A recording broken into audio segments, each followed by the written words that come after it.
สวัสดีครับเอฟซีทุกคนครับสวัสดีตอนเช้าที่สี่แยกไฟแดงครับ7 โมงแล้วครับ7 โมงกว่าแล้วตื่นสายไปหน่อยเนาะยานตะข่ายครับนี่ตื่นสายไปติดตามเลยครับ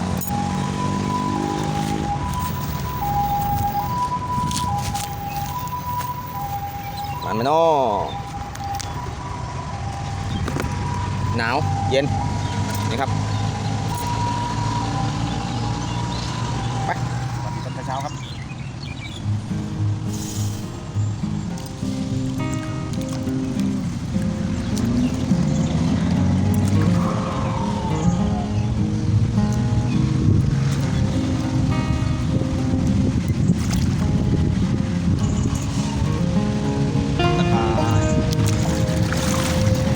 ยังไม่ได้กู้เลยแต่ตรงนี้เขากู้ครับแค่ไว้3 คู่ครับนี่คู่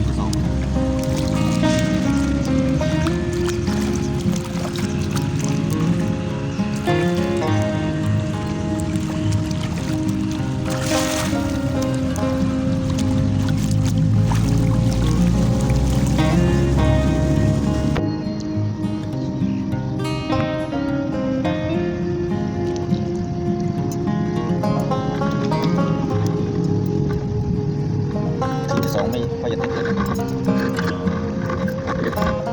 เรื่องเบาๆครับเนี่ยน้ำไหล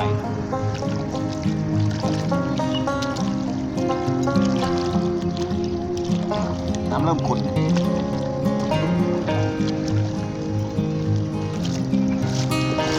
น้ำเริ่มขุ่นแล้วน้ำเริ่มขุ่นแล้วไม่ค่อยจะติดเลยให้น้ำออกน้ำไหลมาเลยวันนี้ล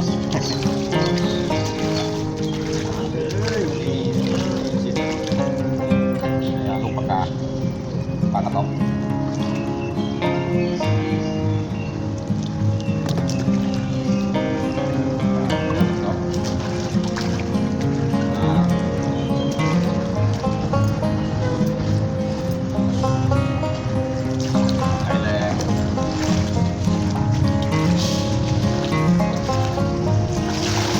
ใส่น้ำสองเยอะแล้วน้ำขุ่นๆเนี่ยใส่น้ำเยอะ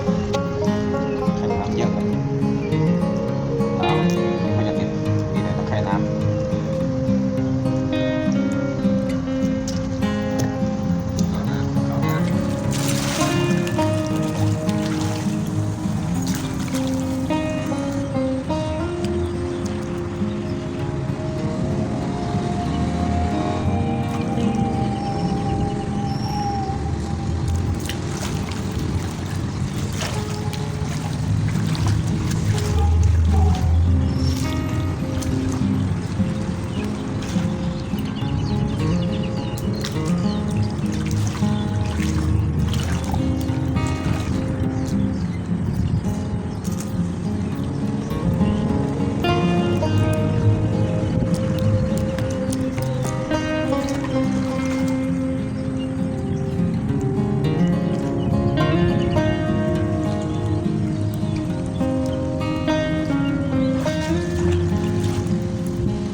ยันดีทุกคน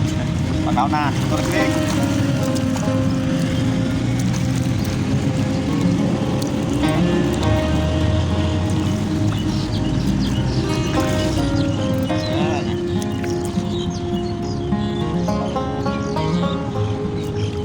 เนี่ยปลาน้องน้ำปลากระดีน้อง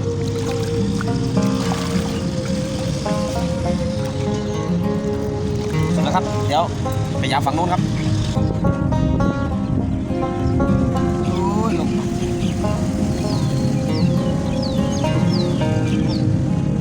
แล้วครับประคอนี่ประคอใหญ่นี่ประคอใหญ่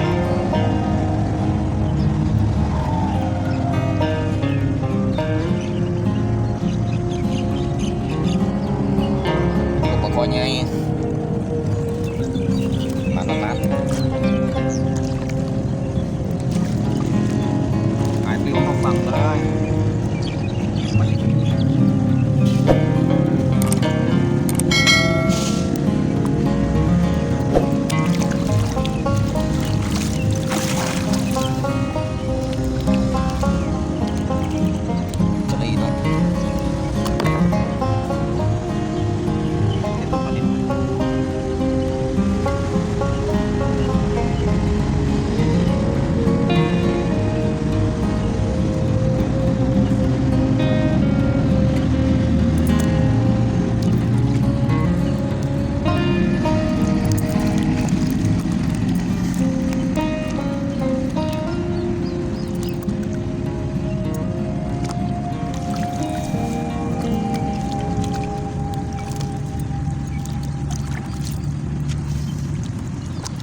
กุ้งลูกตัวเล็กๆลูก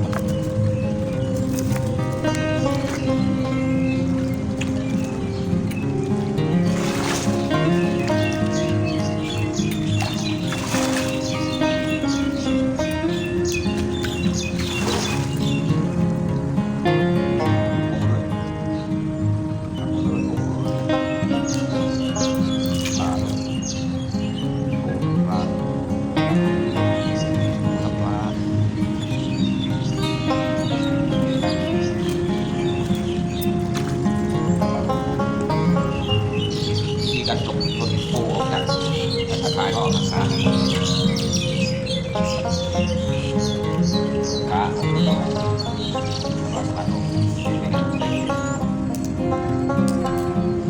ขาวนะครับ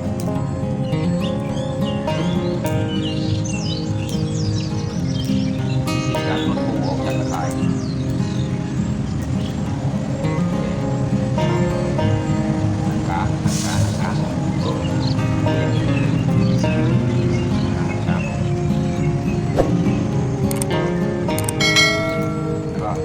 ตัดออกง่าย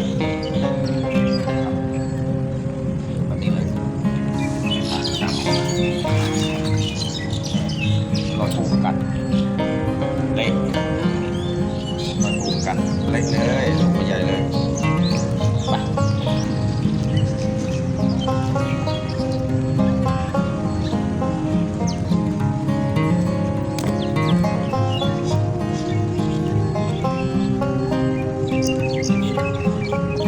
น้ำเริ่มขุ่นมาก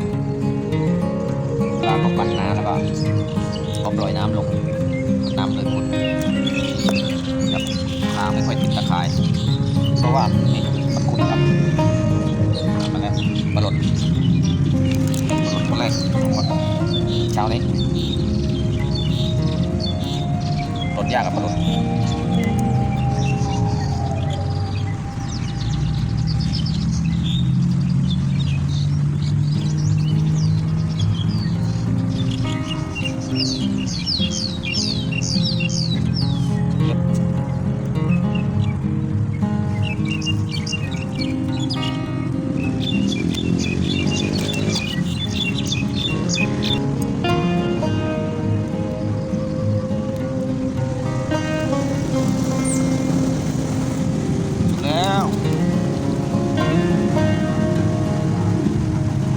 ไม่เท่าไหร่เองมันเอง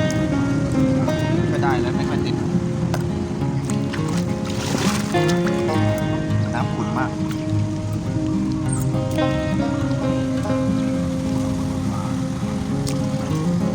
ให้น้ำของเดียว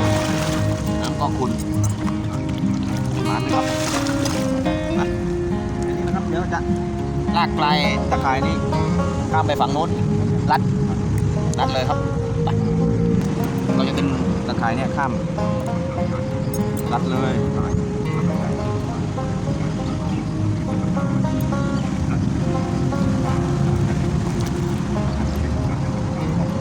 เฉียงๆเลยนะลองดูมันจะติดไหมแต่น้ำมันไหลนะข้ามฟาก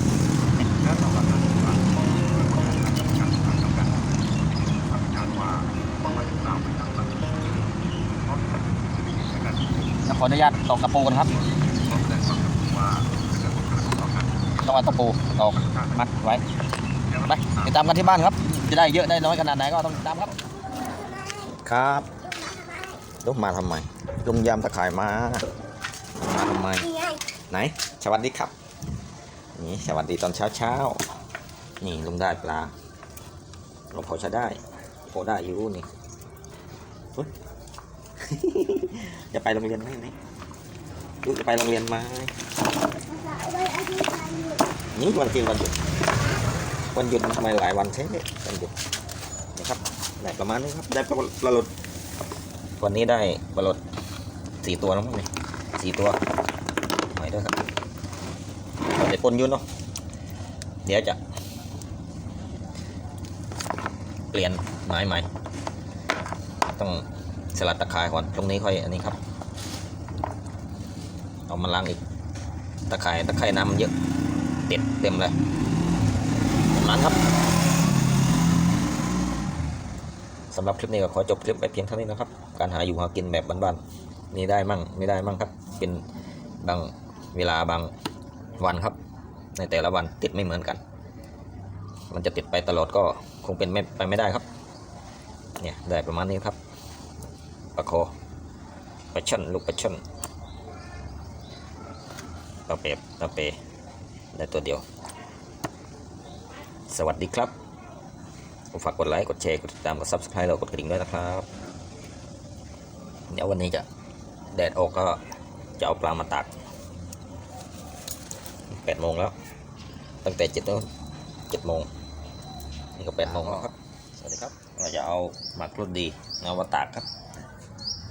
มันครับปลาที่ดักเมื่อวานกับวันนี้เป็นหมักรสดีครับ